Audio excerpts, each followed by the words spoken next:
Police say a suspected drunk driver who hit two cyclists near DFW Airport had a half dozen empty beers in his SUV. Hello, I'm Steve Eager. The hit and run was recorded on video. It is graphic video, and you're about to see it. Both cyclists survived, but one had serious injuries. It was part of a group ride Monday evening, full daylight, and the driver never slowed down. 31-year-old Benjamin Highlander is charged with aggravated assault with a deadly weapon and driving while intoxicated. Fox 4's Alex Boyer spoke with one of the victims. Alex. Hi, Steve. And as you might imagine, both of the cyclists have a lot of healing to do, both mentally and physically. They were part of a group ride, as you mentioned, near DFW Airport when a car slammed into them from behind. The entire violent encounter, as you mentioned, captured on camera. Tom Geppert is an avid cyclist. I have a closet mostly for biking stuff. I have my helmets and my shoes. The 69-year-old retired physician went for a ride with a group of cyclists around 6 p.m. Monday when he nearly died. They were looping DFW Airport, a popular circuit for group riders. All of a sudden, something pushes me from behind, and then I could feel myself falling to the right. And that's pretty much the last thing I remember. What Geppert didn't know is that he and another cyclist were victims of a hit and run captured on video by a cyclist ahead of them.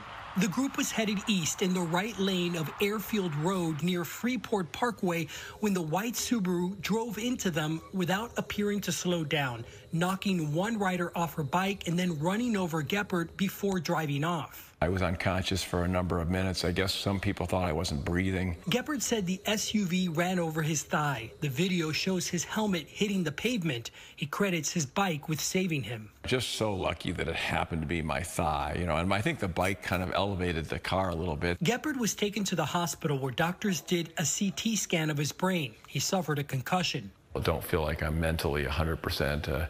Injury to this hamstring, fractured rib on the backside here.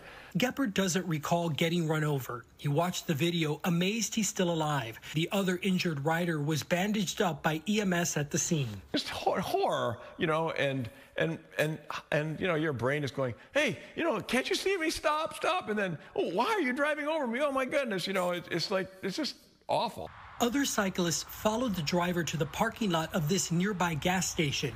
They snapped this photo of him being arrested by DFW Airport police.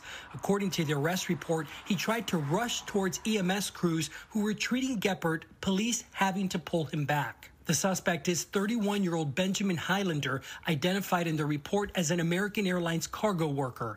According to the arrest affidavit, Highlander admitted to officers to drinking beer before the crash. Investigators recovered 6 empty cans of Voodoo Ranger Juice Force from a backpack in the SUV, along with 2 cans of Coors Light police say they found in the grass near Highlander's vehicle. Police say he failed a field sobriety and breathalyzer test. Tom Geppert says he's grateful he can still walk. Just overall amazingly lucky that I'm still alive. And Highlander, meanwhile, is charged with 2 counts of intoxication, assault, as well as 2 counts of aggravated assault with a deadly weapon. Tom tells me despite this incident, once he's fully recovered, he does plan to get on his bike again. He tells me he's extremely grateful to the other cyclists who stopped to help him, as well as the one who chased Highlander down. A man with 2 DWI convictions is accused of hitting and killing a pedestrian and failing to call 911 for half an hour. Hello, everybody. I'm Heather Hayes. I'm Steve Eager. It's 9 o'clock. Dallas police say when the suspect finally did call 911, they found his BMW with heavy damage and human body part in the passenger seat. They said his speech was slurred, his eyes glassy, and he reeked of alcohol. Fox 4's Peyton Yeager live at the Dallas County Jail with more. Peyton. Steve, and 31-year-old Juan Munos is still here tonight at the Dallas County Jail. Now, according to public records, this is his 3rd DWI arrest in the last 6 years. Now, early Saturday morning, Dallas police officers made a gruesome discovery after they say Munos called 911 to report the crash after he fled the scene. Dallas police say 31-year-old Juan Morgan Munos was drunk when he hit and killed a pedestrian with his vehicle early Saturday morning in Northwest Dallas. Munos was on probation at the time of the crash due to previous DWI convictions. Now he sits in the Dallas County Jail facing felony DWI and collision involving death related to the weekend hit and run.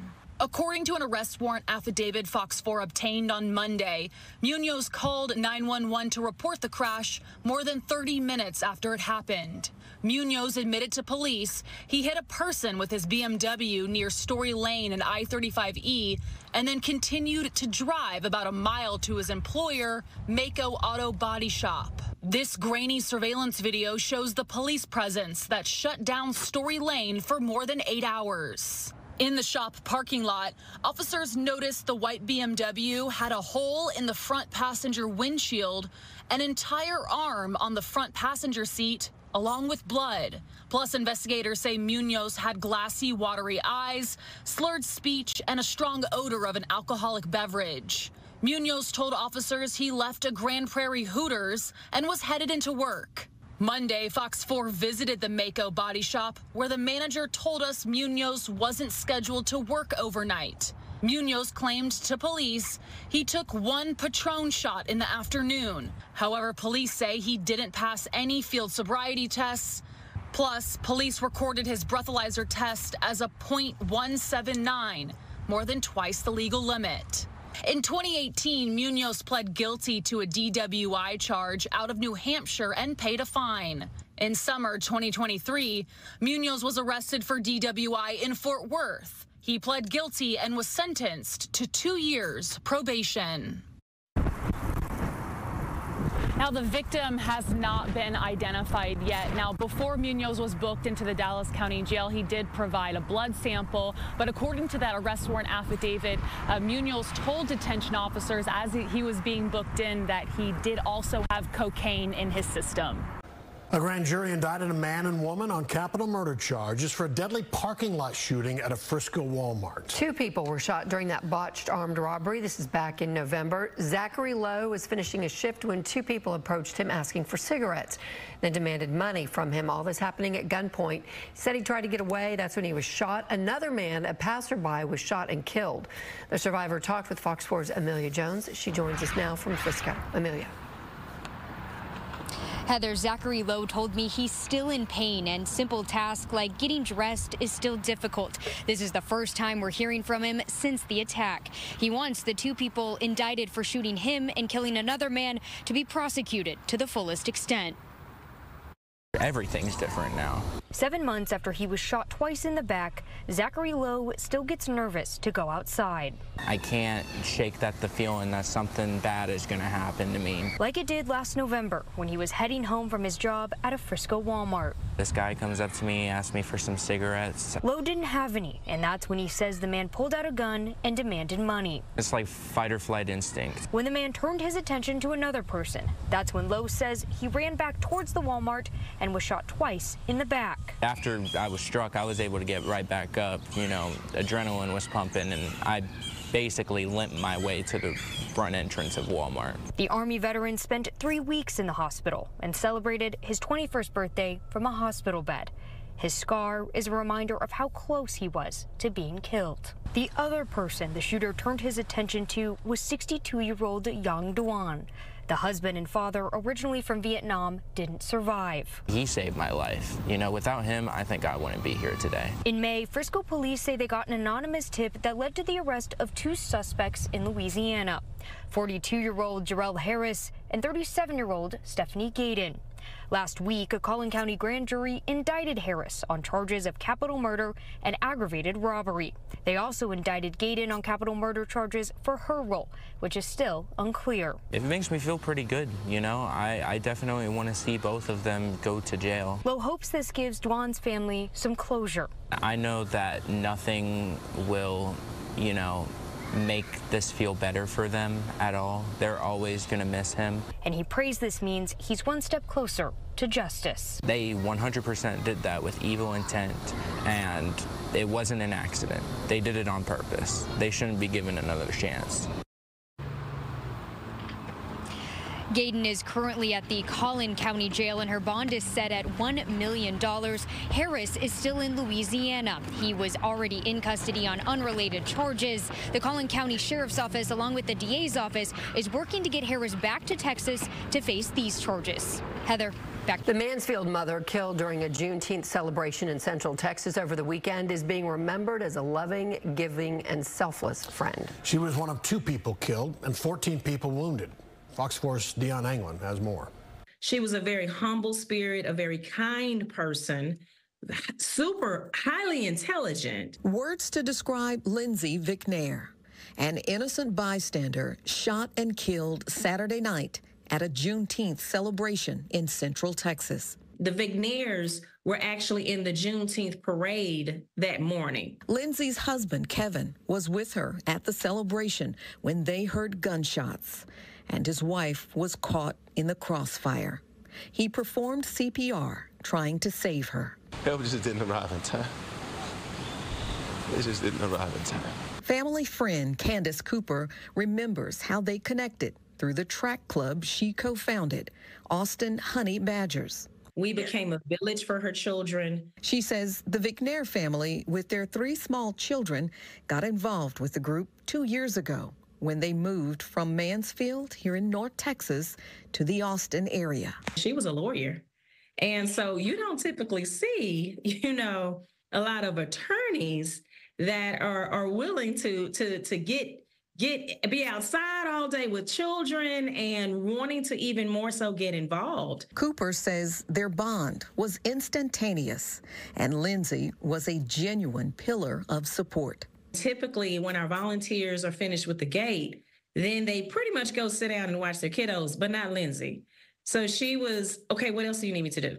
Okay, so what else? Police say 2 people were killed and 14 others injured when 2 groups began fighting and shooting during the outdoor festival. She said, I'm hit. I said, you hit? I'm like, where? So I started to that's when I pulled out the chair. I was like, I'm throwing the chair, holding it with one hand, I'm moving the chair out with the other, and I feel it, boy, she's hit. And I felt it wet on her back. Lindsay Vicnair's 3 small children are 7, 4, and 1. The entire family is of course, they are sad, but there is a sense of strength that I've seen with this family that's just that honestly is admirable. Dionne Anglin, Fox 4 News. A former fire chief accused of attempting to pay for sex allegedly resisted arrest during a prostitution sting. The Denton County Sheriff's Office says the former fire chief for Highland Village near Louisville Lake offered to pay more than $100 for a sex act. They say he traveled to a Motel 6. That's where deputies were waiting for him. Fox 4's Peyton Yeager live at the Highland Village Fire Department. Peyton. Heather, and in the arrest warrant affidavit that we obtained today, it says that Jason Collier tried to move toward the exit door once deputies opened that motel door, and then he tried to resist being put in handcuffs. Meanwhile, here at the Highland Village Fire Department, an interim fire chief has been appointed to his job. It was inside this Louisville Motel 6 where investigators say former Highland Village Fire Chief Jason Collier planned to purchase sexual favors from someone he thought was an escort.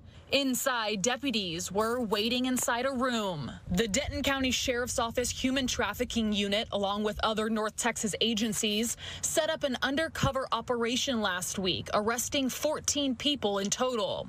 The 58-year-old from Corinth was one of them. Collier is now charged with solicitation of prostitution and resisting arrest. According to an arrest warrant affidavit Fox 4 obtained on Tuesday, on June 13th, Collier contacted an Arlington detective who was posing as an escort from an online ad. Investigators say Collier agreed via text to a sexual act in exchange for $120. He arrived at the Motel 6 and knocked on the door, according to the affidavit. When deputies opened the door, the sheriff's office says Collier backed away from deputies, stating wait, but only made it a short distance before he was tackled to the ground. Collier was booked into the Denton County Jail and posted bond the next day on Friday. The city of Highland Village confirms Collier was placed on paid administrative leave following the arrest. On Saturday, Collier resigned. Collier was hired by Highland Village in 2008 to serve as the city's first assistant fire chief and was then promoted to chief in 2022. Previously, he was at Allen, University Park, and Lake City's fire departments. For the last 13 years, Collier has served on the Texas Commission on Fire Protection's Firefighter Advisory Committee. And a representative from the state commission called me back today telling me they learned about the arrest on Saturday, and that's the same day that Collier called them and officially resigned from the committee. His name and his photo has been taken down from the website.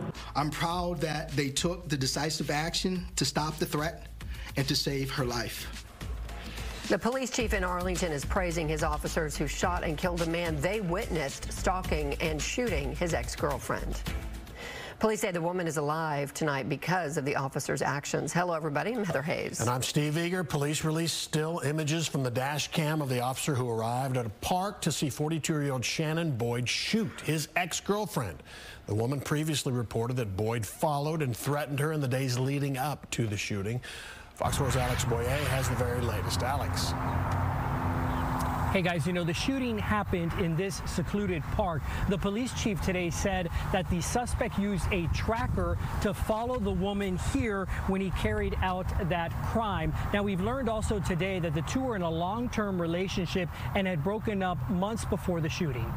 This officer-involved shooting was an end result of a horrific domestic violence incident that involved a man who intended to kill an innocent woman. It was at Red Cane Park, located off South Cooper Street in Arlington, where a 40-year-old woman nearly lost her life on June 9th after police say her ex-boyfriend followed her there and shot her multiple times. A male friend who drove separately was there too when 42-year-old Shannon Boyd, seen here in a mugshot from 2008, pulled up behind them. And then told the male friend to leave. Fearing for his life, the friend did as Mr. Boyd instructed and called 911 as he left the park. Chief Al Jones says 3 Arlington police officers arrived within 4 minutes. This dash camera video released on Tuesday shows Boyd in the distance and the victim, whose image has been blurred. Detectives released only still images of what happened next, the chief saying he understands the need for transparency, but not wanting to traumatize the victim any further by releasing the full video. They were pulling into the parking lot. They saw Mr. Boyd display a handgun and fire 3 shots at the woman. The officers immediately exit their patrol vehicle, and 3 of them fired their service weapon at Mr. Boyd, striking him. In the video, you saw Mr. Boyd fire the 4th shot. We believe he may have been trying to shoot himself, but missed. None of the officers were injured. Boyd, who has a lengthy criminal history, died from his injuries. Investigators found a tracking device on the woman's car, which is how they believe Boyd knew where she was that night and on previous occasions. Those officers got to the park as fast as they could. I'm proud that they took the decisive action to stop the threat and to save her life. And, you know, just hours before the shooting, Chief Jones says that Boyd showed up at a restaurant and pointed a gun at the woman before taking off. Detectives were in the process of getting an arrest warrant for him when that other 911 call came in. At this point, the chief says the woman remains in critical condition.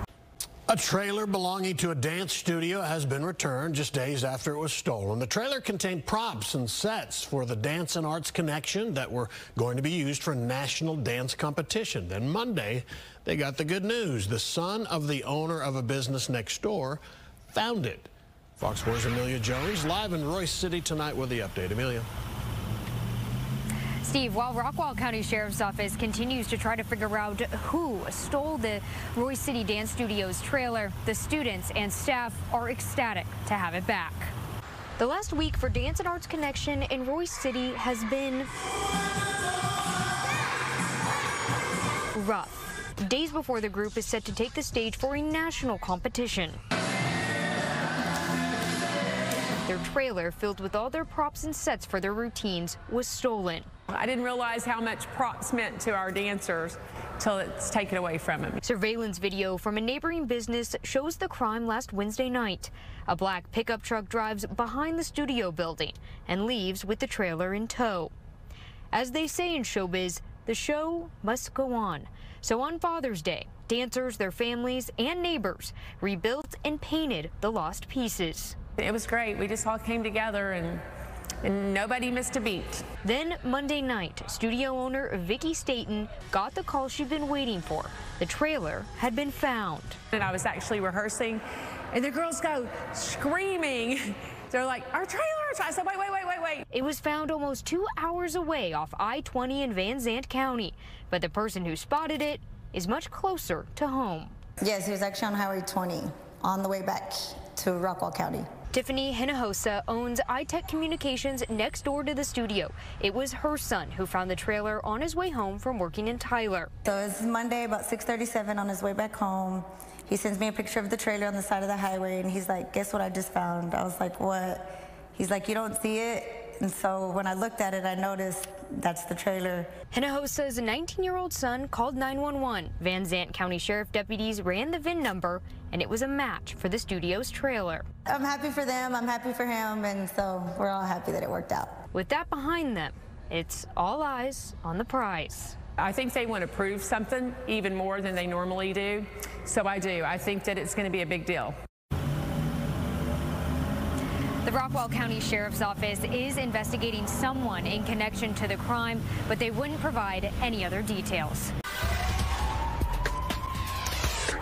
A drive-by shooting in South Dallas earlier this month killed a 43-year-old man, and police do not believe he was the target. 2 others were wounded and survived. Detectives say the victim, Edward Wilson, called Calico by friends and family, was in the wrong place at the wrong time.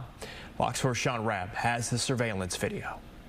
I'm with Detective Brewster Billings, Dallas Police Homicide. We're at the intersection of Malcolm X and Warren. And Detective, you had a shooting and homicide here on June 7th?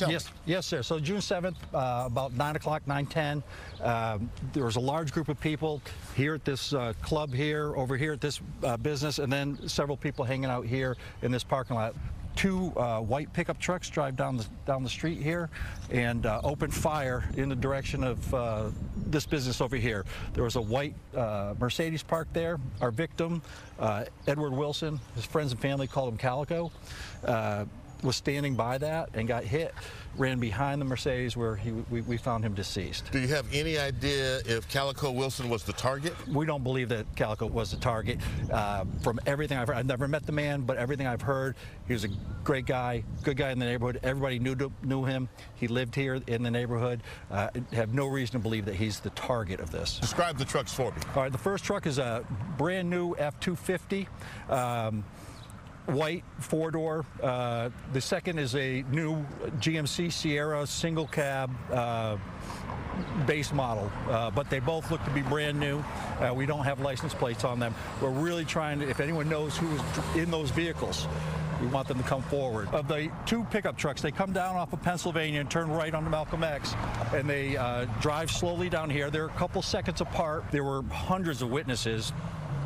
The people that we talked to when we got here, nobody saw anything. So how can folks get in touch with Brewster Billings? They can contact me at my cell phone, 214-283-4805, or my email, Brewster, B-R-E-W-S-T-E-R, .Billings, B-I-L-L-I-N-G-S, at dallaspolice.gov.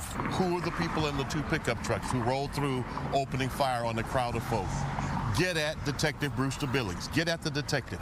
Help solve the murder of Edward Calico Wilson.